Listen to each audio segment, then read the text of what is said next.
Thank you to whoever did that. Yeah, so we'll jump right in. As you can see from the title, and I'm sure why pretty much everyone's here is because the title lured you in. We are going to be talking about bringing critical race theory and principles of intersectionality to bear within our IR scholarship. Um, and just a little brief intro on who we are. Um, there. I hope to my colleagues they're okay with me sharing these photos. But I wanted to show our little community here. As I already said, I'm Phila Townsend. I'll be moderating. Our presenters, we have our Hoon Hong, Ji-Yoon Park, Jake Barnes, and Alyssa Hannon. We are all classmates at Rutgers. Go Rutgers. This is a very heavy Rutgers panel, as you can see, although Maite is here joining us from Michigan State. And then we, of course, have Tammy Lee. I just want to talk a little bit, take a couple minutes to talk to you about this journey that we've been on over, I would say, several years now for the most part. But a lot of it was really motivated by this really dynamic paper that I hope everyone here has already at least is familiar, but if you haven't read it, I definitely recommend you read it, which is really calling our field to critique, question, revisit, and challenge, a lot of the dominant theories and assumptions we've been making in this work. It really is, again, what it means for us to think critically, right? And given the moment that we definitely have been in, but for a long time, I would say, but particularly in the last several years, I know I can speak for myself and my colleagues here. It's really caused us to really question and think about like who we are as scholars, right? And this work and how we're really connecting the work that we're doing to the realities that we're all facing. So I just wanted to like say that very explicitly, that we see ourselves really stepping into this work and that Tammy and Maite have really been leading in this field. And so we just wanted to thank them for that. And of course, they're going to be discussants. So we're really excited to have them to offer feedback to us on this work that we've been engaging in. Just quickly, I'll also plug some of the work we've been doing. There's the Center for Global Work and Employment that's headed up by Ming Wei Liu and Toby Schultz-Clevin at our school. We have pulled together other doctoral scholars from around the globe, really, again, with this lens of like how we're confronting issues of race, identity, and a lot of the problems that we're facing in the world, like how we're confronting it in our field. And so I say all that to say that we really are taking this seriously. We really see it as an important work, that an intervention in our field. And so what you'll hear us talk about today really reflects that. And so we're excited to share what folks have been working on and to hear feedback from Tammy and Maite, and of course to get questions from folks who are here. With that, just quickly, I've already really talked about who we are and why we've come together. Won't say much on the presentations, you'll hear about it, but we'll have Hoon and Ji-Yoon go first to present work they've been collaborating around, Jake next, and then Alyssa, and then we'll get discussion and reflections from Tammy and Maite and have time hopefully for questions from you all. And I don't want to say too much, but we did want to sort of frame the discussion with this. I think there's going to be a lot that we unpack and uncover that we've been learning as we've been doing this work over the last year or so. But we wanted to like highlight what we feel are some core themes and insights that we hope you will draw from this. But I wanted to just focus on this like central idea in red here. And we think it really lies at the core of what it means to be thinking critically is as we think about our work in this field, how we conceptualize certain ideas, how we, deploy certain theories, really this question of what is gained or lost given how we've been orienting ourselves in work around certain issues and topics that we've been discussing. And so I wanted to just like begin with that because we really wanted that to provoke thought as we're presenting. And this second piece here down at the bottom, this just pulls out one of the key themes that we see across our work. We know in IR that institutions are very important.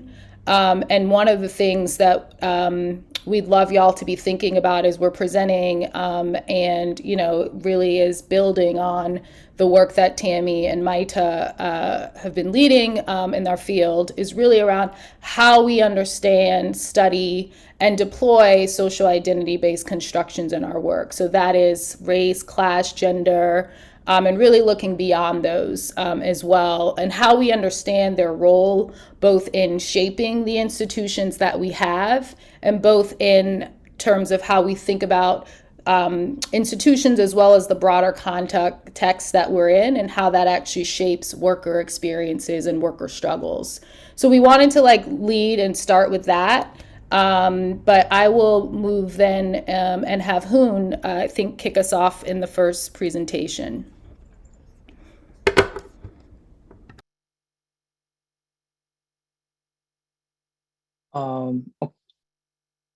Okay, let me share my screen. This one.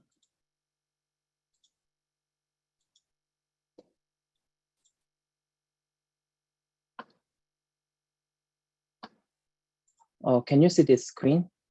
Yes. This slide? Yep. Okay. Okay. Thanks for the introduction, Pilar. And hi, everyone. My name is Hoon, and there are so many audience today. And thanks for coming to our session. And today, June and I are gonna present the current landscape of intersectionality framework used in labor and IR studies. So IR scholars are increasingly calling for an identity-conscious approach to labor problems, and thus intersectionality perspective as well. The intersectionality perspective has been widely adopted in social science to address the multiple dimensions of power that shape marginalized people's work experience. Scholars have found the intersectional perspective powerful for explaining the complex inequalities which cannot be captured by analyzing the social categories separately. However, unfortunately, the IR is very behind in applying such a framework to labor topics compared to other fields. Furthermore, the application lacks clear and practical guidance due to its theoretical and methodological challenges. So today, our research reviews the landscape of intersectionality research on labor topics across different disciplines. And we will propose what IR studies can learn from the intersectionality research in other fields and suggest how we will apply the framework to the IR research area. For these aims, we did a systematic review of intersectionality research that investigate labor issues. So I will briefly explain the research design here. Using the database Web of Science, we first gathered potentially relevant studies by searching the term intersectionality and combinations of the following keywords: the labor, workplace, union, employee, employment, and worker. And it is around 1,400 articles. So after removing the book chapters and duplicates from 1412 articles, we mainly applied the following the inclusion criteria. We included the English written papers, empirical papers, and articles that use the qualitative approach, and articles that are relevant to labor issues, and articles that clearly state their use of intersectionality approach, and articles that sufficiently considered labor problem. And in the last step, we tried to select relatively high quality articles using the number of citations and the journal rankings within their associate disciplines, and selecting the IR-related journals from the initial list to help us focus on the relatively high quality and relevant articles. So the final sample size was 121. And on the right side, the tables show the number of articles by discipline and identities. We find that the portion of the gender-related study is 40% of all disciplines. And in terms of the identity, gender or sex was included in 93% of all articles. It shows that many intersectionality approach in labor studies are used in the gender-related areas. So our findings are organized around two questions. First, how are the existing labor studies using intersectional framework as an analytic strategy? And second, what kinds of labor topics have been studied based on intersectional framework in other disciplines? We largely found 4 models of intersectionality operationalization and 3 labor topics, which will be explained in the following slides. The articles in our list defined and identified intersectionality by drawing from 2 conceptual papers. These papers suggest 4 models of operationalizing intersectionality, but I want to note that this categorization is not mutually exclusive. Today, I will not go through the details of models due to time limit, but we included a detailed explanation in our paper. So first, intra-categorical approach or inclusion-centered model focus on the specific marginalized group.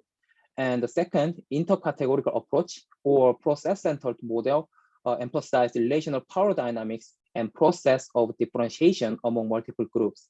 And third, anti-categorical approach points out the deconstruction of analytical social categories. And lastly, the systematic model analyzed inseparably blended effects of social categories.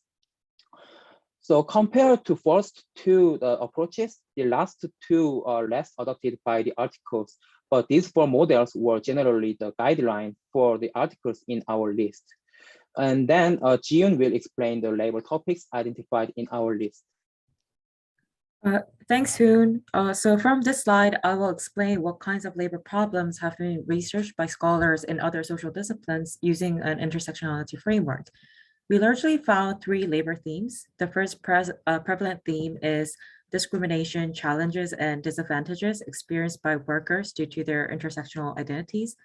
So it speaks to the process and consequences, how workers become double outsiders because of their multiple disadvantaged identities. For instance, immigrant women face discrimination in the labor market as an immigrant, but they also face gender discrimination such as domestic violence, and this makes them difficult to address their unique challenge as an immigrant woman. The second most prevalent theme in the intersectional labor research is workers' identity formation and the followed identity work. It interrogates the process and consequence of workers' meaning making of their working selves and work relationships. Thus, close analysis of workers' narratives and their interpretations of their critical life events were salient in most studies to delineate the process of workers' identity construction. There are several examples of this line of research, but I want to highlight the last one, which examines how workers' negotiation against the multiple power structures is shaped and practiced by their intersectional social identities.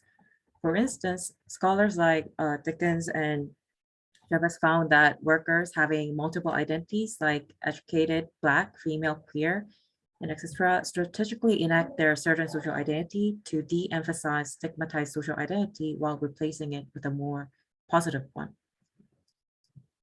Last but not least, the third theme focuses on institutional arrangements around work and labor.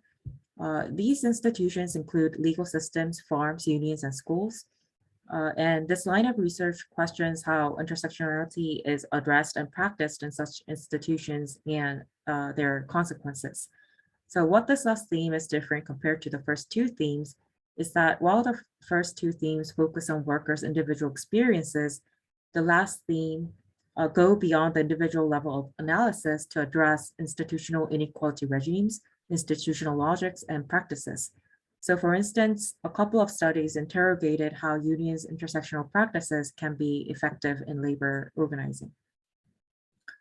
This table summarizes the IR research in our list. We won't go through all the articles in detail here, but in short, there's a lack of research adopting intersectionality as a key analytic framework in IR, showing that the majority of IR scholarship is not considering social identities as a key factor in framing labor institutions, power structures, and worker agency. We'll come back to this table if there are questions about this. Now, we want to end our presentation by concluding what IR research can learn from what other social disciplines are doing with intersectionality framework. We largely offer 3 propositions to IR audience. First, we suggest IR researchers to broaden the application of the intersectionality to build an identity-aware critical IR research. Widening the scope of intersectionality IR research can be done in several directions.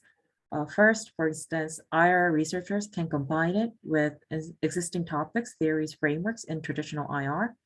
It can also incorporate a broader range of identities, not limited to race and gender, for instance, age, nationality, religion, or it can adopt a range of different operationalizations to intersectionality, as we discussed in the previous slides.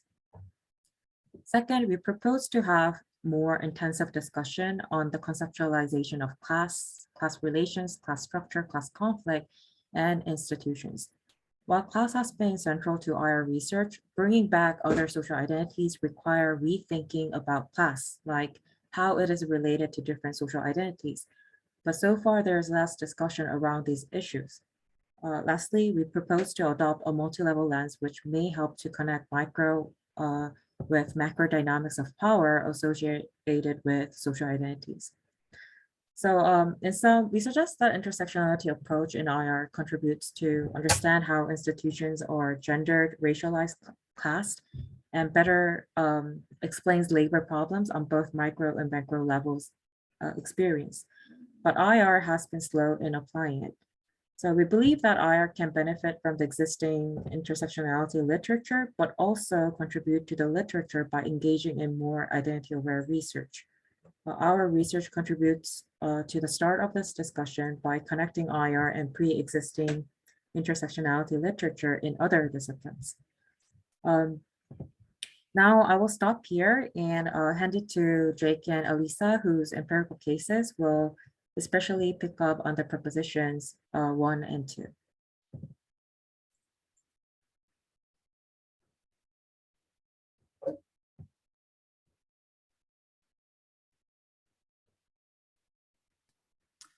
Thanks, Ji-yoon. Sorry, here, let me just pull up my slide.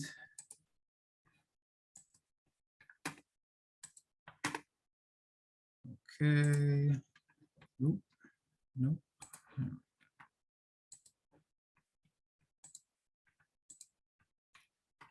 Okay, does that look good? All right, great. All right, well, thank you everyone so much for being here today. Thank you, Ji-yoon and Hoon, and it's just great to see such a good turnout here, especially so much support from our Rutgers folks. So glad to be with you all today, and I will be presenting on my case that I'll be contributing to this greater paper and project, kind of showing what my perspective on, or kind of what I see as a critical perspective on labor standards compliance, specifically speaking to minimum wage compliance.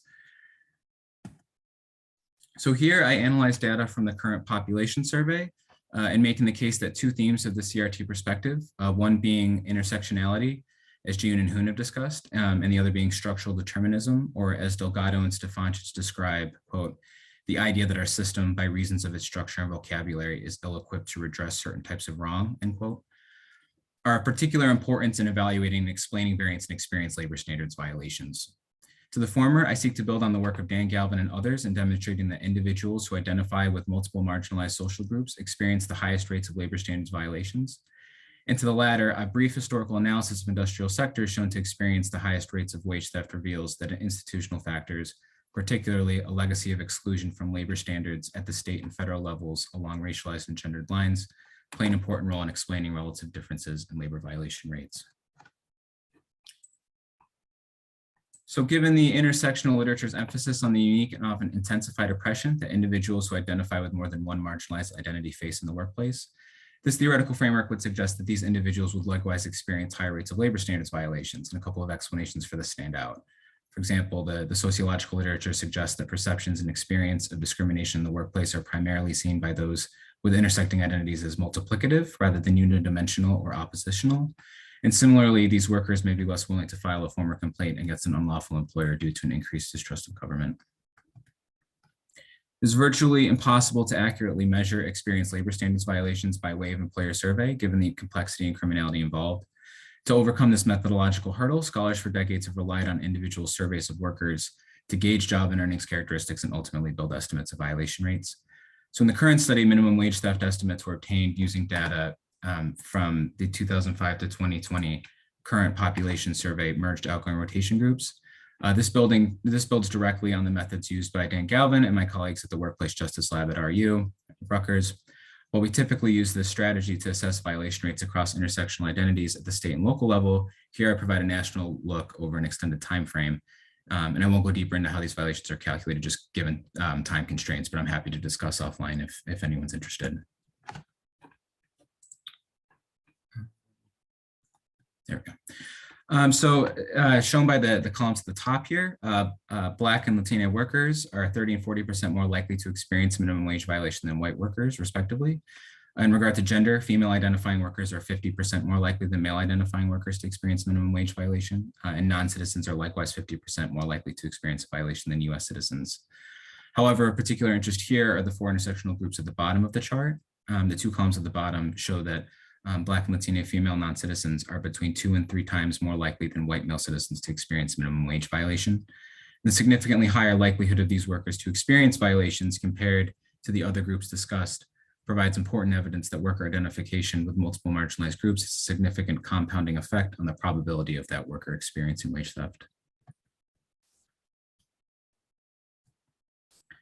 While these results speak to the link between identity and the experience of wage theft, prior research suggests that job and industry characteristics are stronger predictors of labor standards compliance than worker characteristics.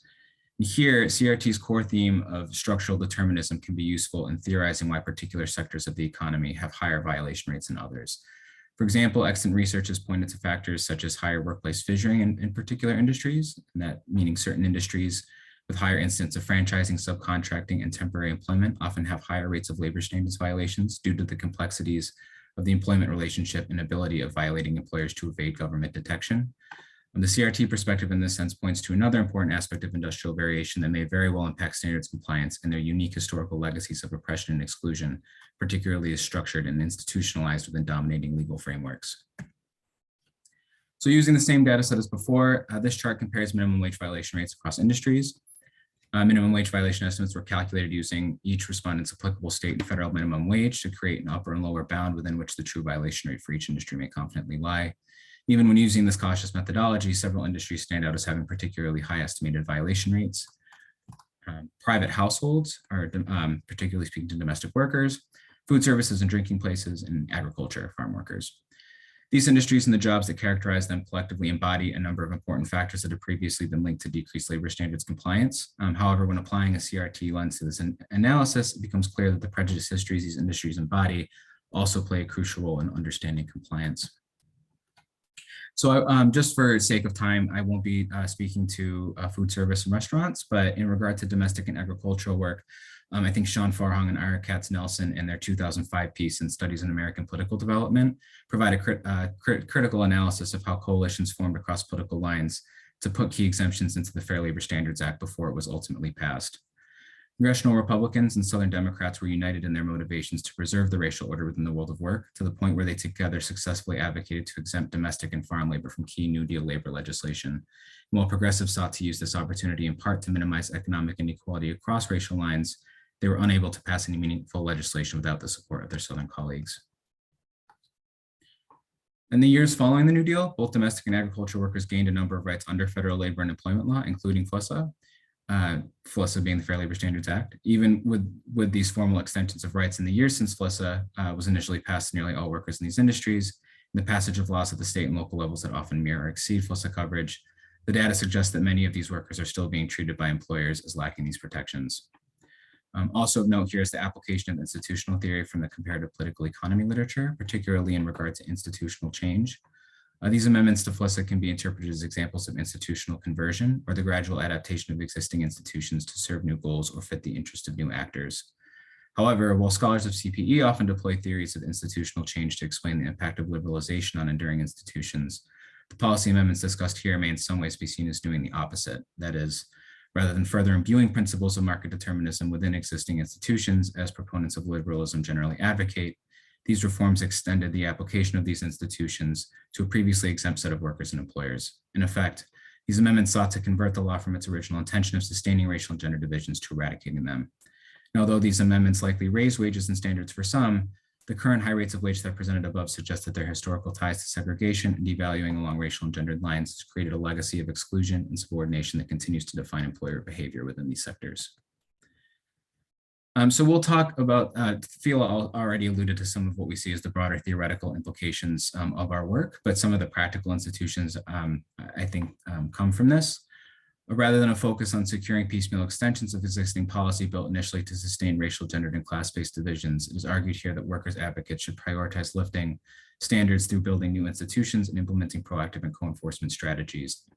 While ideally this would mean an updated federal framework, the prospects of this have been largely foreclosed upon for decades.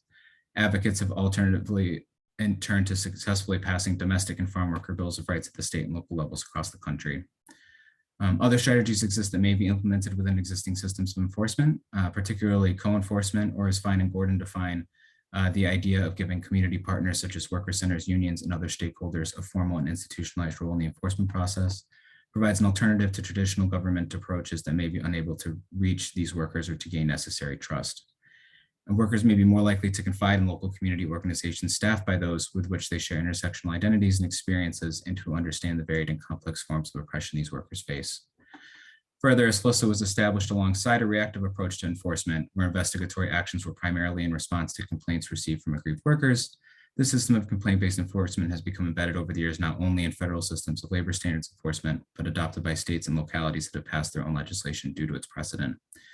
Scholars and activists have made it increasingly clear over recent years that this reactive approach disproportionately keeps immigrant workers of color from submitting complaints and seeking employer accountability due to fear of retaliation.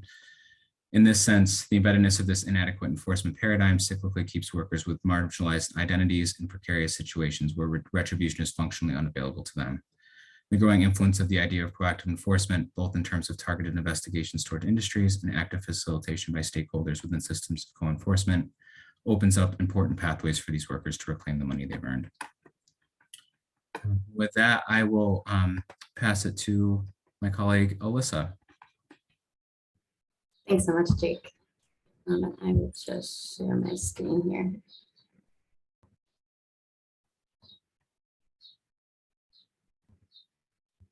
Can you see my slides okay? Great. First, I just wanted to thank both my colleagues for thinking through these ideas with me over the last year, as well as Tammy Lee, Maite, Tapia, and Tobias Schultz-Cleveland, all who have given us comments and really great feedback, as well as everybody in the room.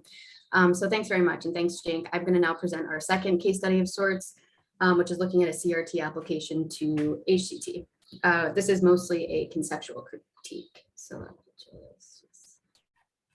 So far we've argued a few things: that capitalism as a system is racialized and thus IR needs tools for racial analysis, that institutions, particularly important for IR, are the product of racialized dynamics, and we need to reinterrogate their racial mechanisms and theoretical foundations. And third, that IR leverages concepts and theories that reflect a white valence, and that we need to understand that better in order to build more and better critical theory for the global world of work. My case in particular relies on three arguments. One, that IR borrows substantially from HCT, sometimes explicitly and sometimes implicitly, that CRT provides useful insight into HCT, and that this exercise illuminates a robust opportunity landscape for IR scholars. So what is HCT and how does IR rely on it? My argument is that it substantively relies on it for both a conception of skill and a theory of wage differentiation or inequality. At the bottom there, you'll see a schematic where I have the basic idea of HCT, which is that investments in human capital measured by education overwhelmingly lead to higher wages at the individual level and higher GDP at the national level. And importantly, via productivity, which empirically has been the source of many of HGT's woes, in particular recently, as this doesn't show up in the data. It's also important to quickly note that HGT is theorized to explain wage differentiation or inequality at the micro individual and the macro national levels. This mirroring of logic on both levels has been a cornerstone of the theory's presumed explanatory power since its rebirth in the 1960s. So what does this mean in terms of a conception of skill or theory of wage inequality? And how is it mirrored in IR? Regarding skill, HGT's core conception of skill is positivist, meaning amenable to quantitative measurement and thus hierarchical in nature. Per HGT, it's measured by years of usually formal education, directly conflating education with skill. We see this conception of skill throughout the IR canon, including its strains focused on skill formation, the high power work systems literature, high road employment discourse, and the CPE literature on skill, including the varieties of capitalism strain, both its economistic version as well as its more sociological. In these literatures, we often see scholars talk about low versus high skill industries or workers, and low skill, low educated workers, or low skill, low wage workers, or some combination thereof, borrowing HGT's education skill wage amalgam.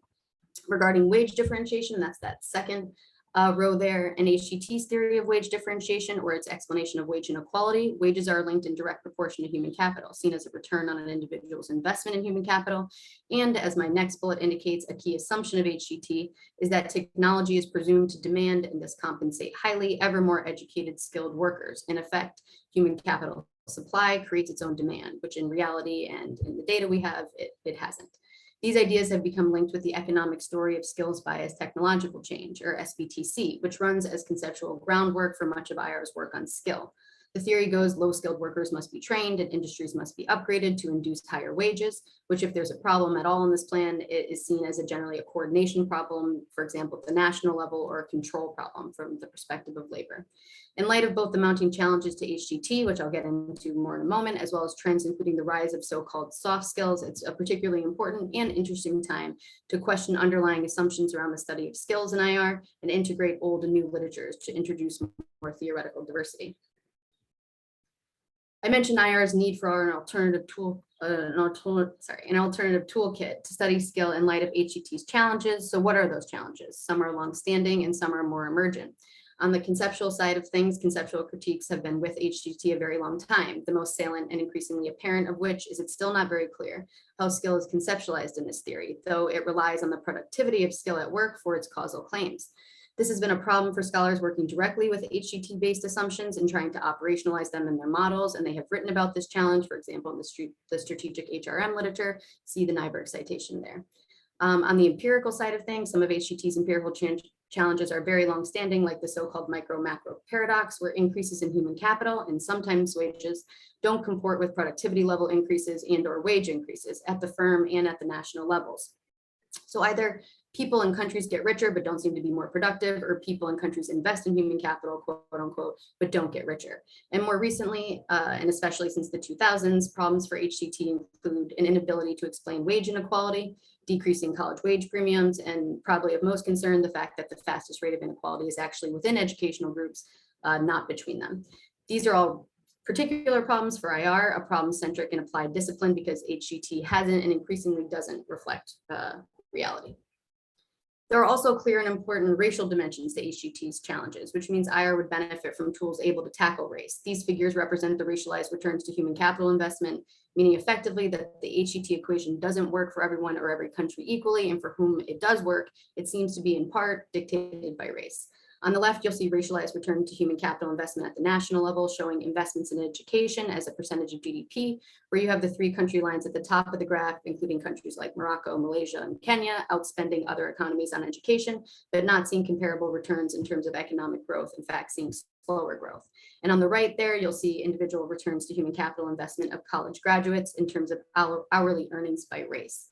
The point here is that race at the individual and national level fundamentally determines how the HGT equation works or doesn't, implying a need for theoretical tools capable of racial analysis. So what can CRT do for us? One, CRT asks us to interrogate history in order to understand the social underbelly of ideas. HGT's history reveals the political and social construction of theory, which later articulates itself as natural facts of economic reality. HGT has an interesting history that I can't fully elaborate on here, but suffice it to say these 4 points. One, it was not new in the 1960s, but reemerged, though it did so with few citations. Piper's 1966 paper delves into this deeply. Historically, it's been plagued by methodological and empirical challenges from economists, such that it was negatively correlated with prestige before the mid-century, and then that trend reversed. Two, it was a political project supported and cultivated by the University of Chicago, namely T.W. Schultz. Thus, it was part of the now infamous neoliberal policy portfolio. But in decades since, it has not received the critical attention other elements of that portfolio have, e.g. liberalization. Three, its reemergence and rise tracked inequality. It was put forward in the 1960s to explain the residual at the national level, and then its rise to prominence over the decades that followed tracked the rise in wage inequality within countries in the US and elsewhere. This is obviously correlative, not causal, but as Bowles and Gintis note, it makes for a useful justification for the status quo. And four, at the time of its reemergence, those advocating for it assumed even economists would be opposed to some of its core ideas, namely that of conceiving of humans as capital goods, which have now become commonplace. From this, we get a sense of the interest that shaped HCT's formulation, who it was for, and whom it was by. The CRT literature can also offer us much in reframing or illuminating new dimensions of skill formation and the logics that predominate in the institutions responsible for it. I will talk here only about CRT, but at the macro level application of HCT, the racial capitalism literature is also very useful, and to note it conceives of race as fundamentally intertwined with the concept of nation. To note briefly, the CRT application to education is probably the largest and widest ranging of the CRT application literatures. In the context of the US, it's often focused on the history of educational institutions and educational policy. I looked at two pieces, which are listed below on this slide. One is a study of a New York City school district and political contest over proposed reallocation of city resources, and the other is a canonical CRT article, which the first uses to understand the logics at play, Cheryl Harris's whiteness as property. My claim here is that CRT productively reframes how we understand skill formation by looking at the educational institutions responsible for it, and more specifically, the continuities as well as contradictions in logics and different problem solution sets. So if we look at the institutional access at the level of empirics, we have two different stories which contradict. HCT makes an assumption about equal access, or maybe in the case of the IR literature, class-based access, think free and reduced lunch variables. Whereas the CRT literature shows us in historical nuance a system founded on racial logics and hierarchies. Race is the organizing principle of the educational system in the US. If we look at logics, this juxtaposition of HCT and CRT shows us continuities of logics, and specifically how racial logics get repackaged as identity neutral economic logics, but underpinned by the same theoretical content. HCT has been thought about as, quote, biocapital in the Foucauldian sense. You physically are your own human capital, in whatever ways the HCT equation works or doesn't for you, you embody that failure or success. Embodied inferiority was the articulated explanation of difference in educational achievement historically in the US. It was not an unequal allocation of resources, but, quote, the racial isolation of the student of color. And that was, and to a large extent still is, at least as it shows up in educational policy, thought to be the problem in education. Think busing as a solution, and even programs under the Obama administration predicated on disseminating white parenting speech practices to mitigate differences in educational achievement. And since IR is an applied discipline at the level of application, HCT and CRT show us different problems and solutions. HCT sees differences in wages as the random accident of birth, and the solution is credit to buy a better educational environment. Argwal and Harris, and Argwal using Harris, identify the right to exclude or exclusive rights of use as the problem which white citizens exert over various forms of property, for example, educational resources. Ultimately, CRT gives us a glimpse into all of the dynamics and variables that HCT excludes from its analysis, but that nevertheless shape its outcomes. Finally, my pitch is that this exercise illuminates a robust opportunity landscape for IR scholars. At the level of conceptualization, there's at least a word of caution regarding the use of the term skill, and there's opportunity to further theorize skill as it so far has been under-theorized. At the level of theory, similarly, there's at least the recommendation to question the conflation among skill, education, and wage, and the opportunity to explore these relationships as they have to date been under-theorized as well. Regarding institutional analysis, we can bring in institutions previously not considered core IR institutions. Institutions of higher education are already being brought into the scope of analysis, but K through 12 have not. And this potentially touches other areas of study important to IR. For example, racializing skill, given its predominance in theorizing solidarity, pushes us to racialize conceptions of solidarity. And with that, I will hand it over to my colleague, Fila, who will close us out. So yeah, I've seen these presentations obviously many times, but every time they get me. I just wanted to like revisit this earlier slide now that we've sort of been through these presentations, to remind us again of, I think, some really key and important insights from this work, right? So I think, this point again about what's gained and lost, I mean, through all of the work, but I think in particular, just given the case study format of the last two, right, it really brings to bear this question of, given how we've been conceptualizing and theorizing around certain key ideas and concepts in our field, what are the, not just implications, but what are the consequences, right, of how we've understood, whether it's education, how we've understood labor standards compliant or institutional arrangements, and then really how we've understood and studied labor problems. And then it points to the need, again, for us to look at the tools we have and to think about what we need to bring in, right, to allow for better analyses which are grounded in whether it's race, class, or other sort of identities, right, or structures. So that's like a key piece that we hope, has come through.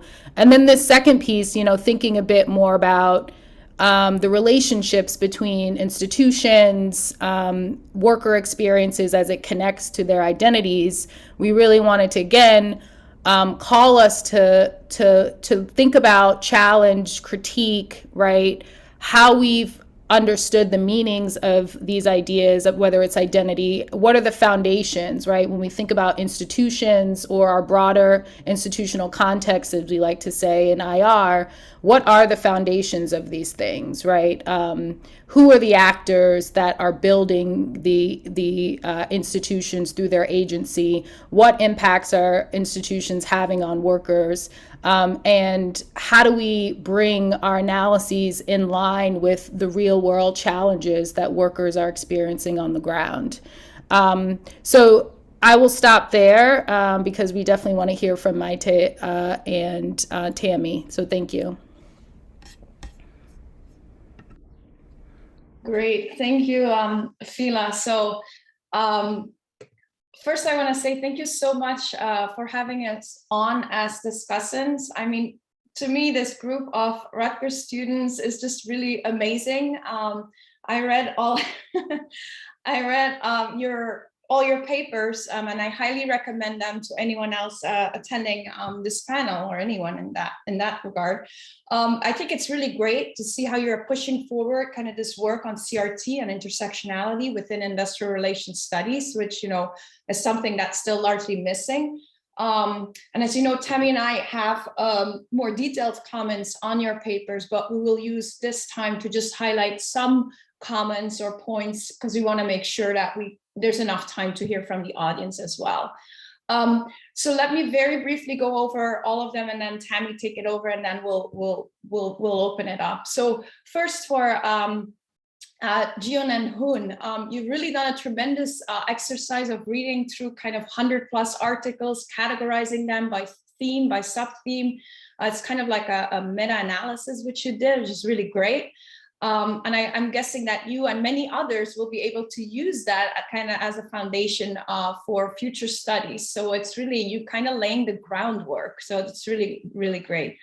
One thing I was surprised by in the paper is that you show, for example, that 37% of management relevant studies take on an intersectional approach versus 14% in IR related studies, which is kind of surprising to me, because in a way I think of CRTI taking on a critical lens. It's, unapologetic, it confronts the status quo. It's about acknowledging dismantling systems of oppression. So to me, I would have expected more within IR than in management studies. So the question then is, there's a couple of questions here. Are there any qualitative differences between these management versus IR studies that you see? How do they approach intersectionality, right? Because intersectionality is rooted within CRT. Do these studies actually refer to some of these CRT tenets, or do they rather just look at the micro element of overlapping identities, and that without really tying it into these broader structures of inequality?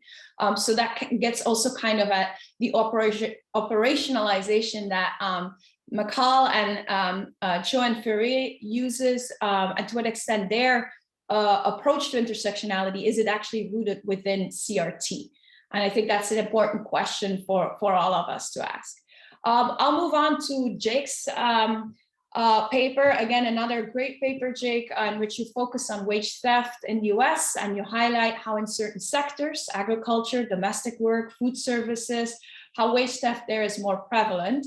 And even though some scholars might say, you know, it's the occupational characteristics that are more important than worker characteristics to explain wage theft, you use CRTI and show that through this historical contextualization, you show kind of the racialized gendered legacies and how policymakers have just intentionally made sure throughout history that certain groups of people were stuck in certain jobs and that those jobs that had the least amount of protection. And very importantly, you show that even later on, if we try to add kind of through the law legal protections, these forms of oppression essentially remain embedded within these jobs because of, again, these strong racialized gender legacies. So the comment here is that that gets kind of to the root of CRT, right? Because in essence, what CRT scholars have been arguing is that laws are often not enough. And in fact, even more, they might view the law as a support system for inequality rather than a tool for justice. And so they demonstrated how and why laws, even anti-discrimination legislation, continues essentially to reproduce these structures and practices of white supremacy. And so the question becomes, from a scholarly point of view, how should we think about how should we rethink the role of law in essence, right? We always refer to labor law essentially. How should we rethink that as a tool to get to justice? How should we rethink our institutions? And then also from a kind of an activist or a practical point of view, when talking, for example, with some trade unionists, they would say, you know, the idea that you can ask more money, for example, for domestic workers is of course important, but we still actually do have to look at the sector itself and how these certain jobs are undervalued, but they might be undervalued or they are undervalued because there's reproductive and care labor is taken for granted, while ironically, it's actually essential to run the economy. So it's about kind of those aspects of thinking about how certain groups are intentionally being pushed in certain jobs, and then how certain jobs are also intentionally being undervalued. So I guess it's more of a comment than a question, but it gets to the issue of thinking about law, certain institutions, how that can actually get to the element of justice. But again, great paper. And then to Alyssa's paper. So great paper, really shows kind of how human capital theory continues to be the most dominant theory to understand the relationship between education and income. And it kind of removes the element of power. It doesn't really talk about unequal structures, and it really focuses on meritocracy, right? So as long as you study hard enough, your income will follow. And of course, CRT very much counters that narrative of meritocracy and talks about how you have to think about, explore that element of power, for example. So here, kind of two very short points. In terms of theoretical, I think it would be really great in your paper if you push through that element of kind of how we name things like low skill, who has the power of naming this, how we do that, and then link it essentially low skill with low wage, and how that often then means that, again, we're targeting certain groups, certain jobs, etc. And then the final point is also from perhaps from a practical implication. Would be interesting to see, given the whole discussion that is going on now, the current debate on debt relief, for example, is that what happens to our education or student debt if we don't take on a racial lens, right? And what would it mean if we do take on a racial lens, and how policies would look very differently.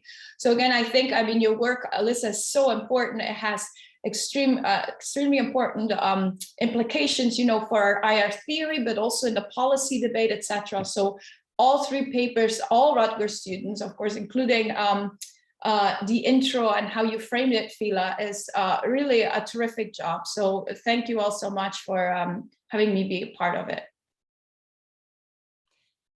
Okay, we don't have much time. I'm batting cleanup. This is always the hardest position. I'm just going to go ahead and just adopt most of the specific comments that Maite made.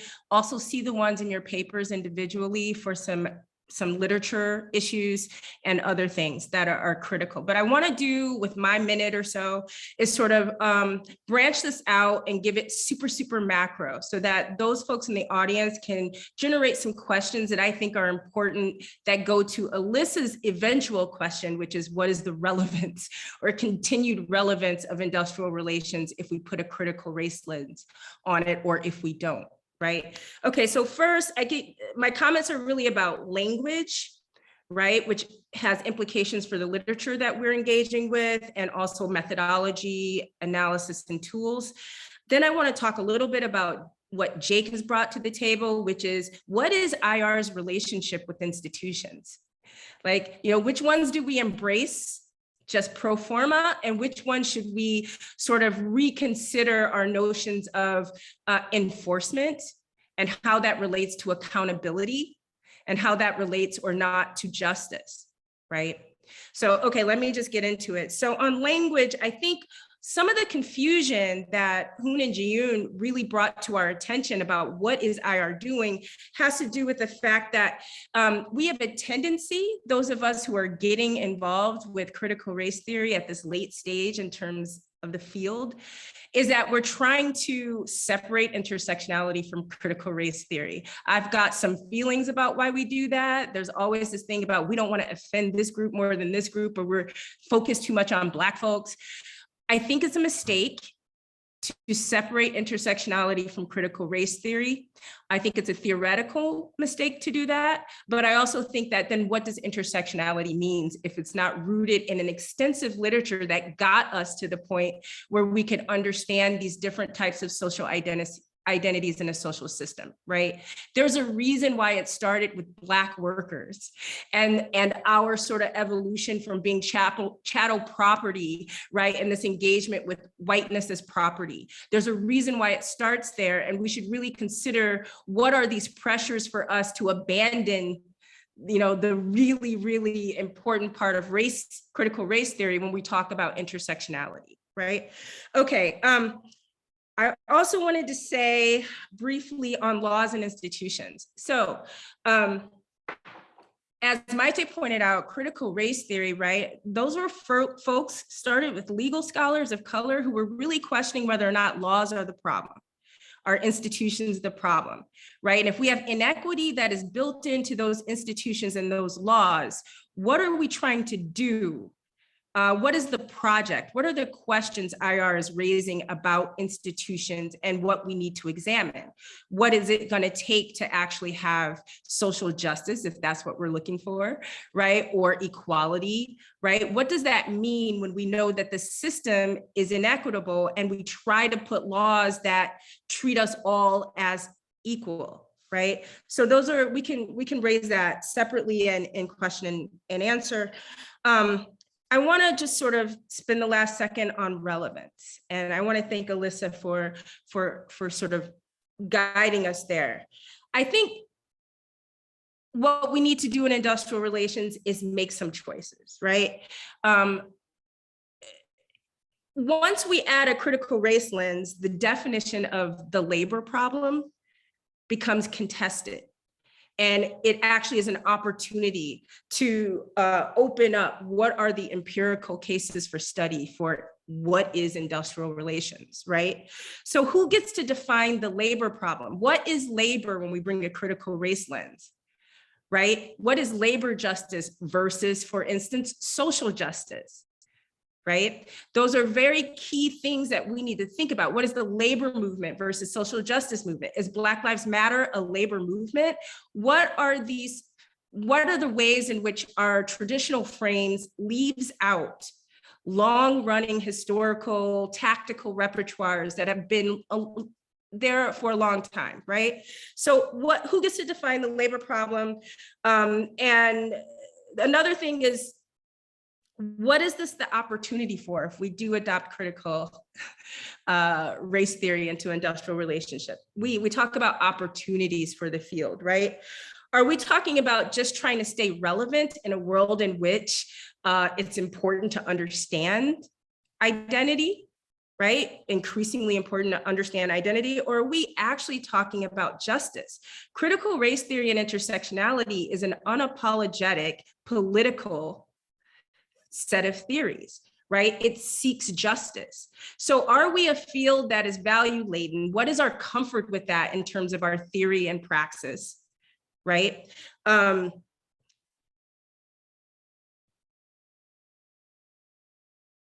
I think sitting there and wrestling with this idea of, are we trying to do reparative justice, right, to the theories that we've had traditionally, or are we just trying to stay relevant?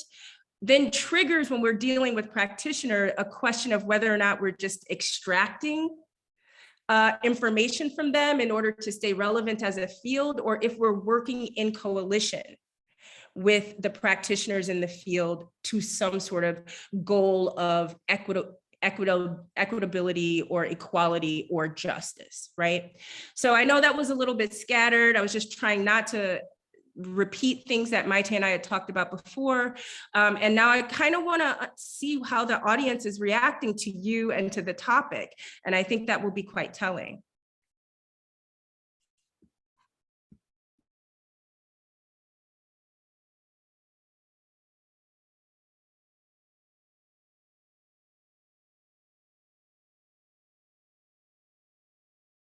That was a handoff to Fila, I think. I'm not sure. I'm sorry. I'm like just in the combo, making sure people see that there's a continued conversation after this. But no, I mean, do we have any do we have any questions? Would love to hear from folks. Or even if there are no questions in the like couple minutes, if anyone wants to respond, Alyssa, Jake, or Jiyun or Hoon, to what we've heard. Like, can I just add one thing Yeah. that I maybe all of the panelists or the authors to sort of think about is, you all kind of touched on class, right? And IR scholars, we're the experts, right, on class. When you bring critical race theory to class, what happens to our conceptualizations, right? Because the argument then, or what we can gain from critical race theory, is that class as a construct was inherently racial. It was inherently gendered. It was inherently able-bodied, right? So what do we have to do, or what impact does critical race theory have on our primary expertise in terms of class construction?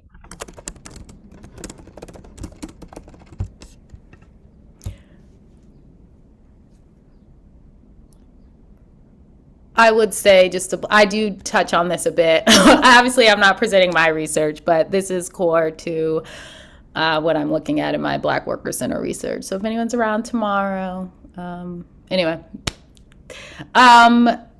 Do we have any other things in the chat? I have a question. Actually, it was two things that I felt like were coming up. And I don't know how we talk about it, but I know CRT literature talks explicitly about it. But I believe it was, Jiyun, in your presentation, there was a conversation about like positive identity being a way of almost like a strategy. I think you were saying that that maybe Black women were using, or marginalized workers were using, in order to be able to get more favorable terms or something along those lines. And I just wanted to name that positive identity oftentimes really just means assimilation, that there's a way in which you kind of lean more into whiteness, or you lead as a more like a male or what have you. And that if you can demonstrate that you can be more male than the man and more white than the white folks, that you can actually be successful. And again, that just really leads us to understanding how much assimilation is necessary in order for people to kind of ascend as it relates to leadership ladders or power or more resources or what have you. And I just wanted to kind of name that thing because I do think it's important, and CRT literature does a lot around that. And then I also wanted to just kind of add in a caution, right? I do think that one of the problems with the way that people talk about intersectionality is that they often talk about intersecting identities. And the reality of it is that we all have intersecting identities. It's not the intersection of the identities that's the issue, because we all have an age, a race, a class, a gender, what have you. It's just that the central subject has always been able-bodied white men who were propertied and so on and so forth. They're the central subject and everybody else comes in the categories. And so there's this piece around differentiating between intersecting identities and leaning into an understanding of interlocking and multiplicative oppressions and the way that that creates particular and unique conditions for different groups of people. And so like there's the identity piece is an important part in being able to kind of center a different subject, but having to bring forward what it means when you have these interlocking oppressions that create extreme poverty, that create extreme barriers to people being able to get the basics. Those are some of the things that I feel like we have to be able to grapple with. Can I briefly respond, or Please, maybe I can please. follow up your email or fill out? No, go ahead. Let's Go ahead, talk, Judy. and we can talk by email, whatever you This want. is like a free, yeah, there's, I say because I was mindful not- of the time, so I wasn't sure whether I can. Okay, thanks so much, Sherry, for your comments, and like I think they're really, really valuable comments. So in terms of like individual workers, like kind of replacing their stigmatized identity with positive ones, I think there can be a lot of interpretations, whether that's real resistance or there's just being actually assimilating to the existing power dynamics. And I think like, and it kind of relates to how we could define resistance. So sometimes I think there's very like a complicated picture of an individual worker. Sometimes they will kind of follow the existing power dynamics in one level, but another level, they will also kind of try to reject the power dynamics. So it's more like a complicated picture. So, but I get like your comment, and I think that's a really valid point. So I think that adds to the need for discussion. What is resistance? Like how power is structured in multi-levels like that. And for your second comment about the intersecting identities, I think that's really important part. We kind of skip the operationalization part a lot because of the time, but that part actually explains how identities are defined and operationalized in different ways. And one of the way of defining is, as you said, is defining identities, not just a single social category, but it's more about process of so racialization rather than race, gendering process rather than gender, and economic exploitation rather than class. So focusing on those processes and power dynamics rather than the static category itself. So that's like one way of talking about intersectionality. And also there's also other models of defining intersectionality and identities as well. But I'm sorry. I'm so sad that we couldn't have much time to discuss everything. But what you just point out, thank you so much. Like that's really important part, and I'm happy that you gave us an opportunity to address that. Yeah, y'all, this was fabulous. Like, I just want to just seriously, like y'all have like done so much work in such a short period of time. I just kudos on this. This is a big deal. Alyssa, do you want to close us out? We wanted to respond to one of the comments in the chat. So thank you to everyone. Alyssa will have the last word, and then we'll, yeah.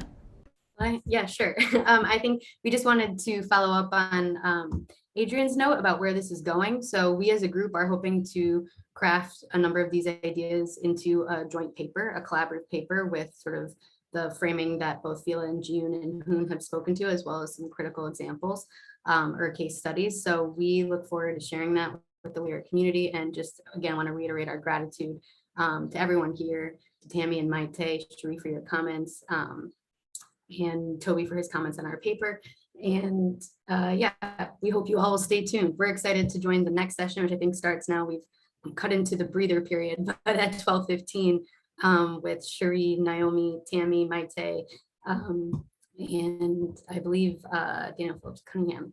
So we're excited to join that in a minute, and we'll be hopefully continuing this broader conversation. Thank you so much.